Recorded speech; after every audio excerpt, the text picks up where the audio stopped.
ఆవకాయ ఆంజనేయ కథ మొదలెట్టినాడు చూడారయ్యా శక్తినంతా చూడగట్టి చెట్టు దులిపినాడు అంజయ్య ఎర్ర ఛాయ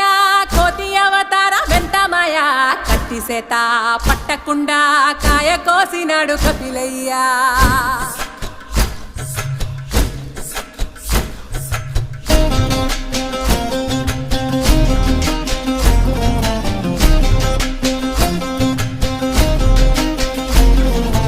అంజనమ్మ ముందు వంజుల్ పుంజుల్ సీడి మామిడి ముక్కలు కుప్పల్ తెప్పల్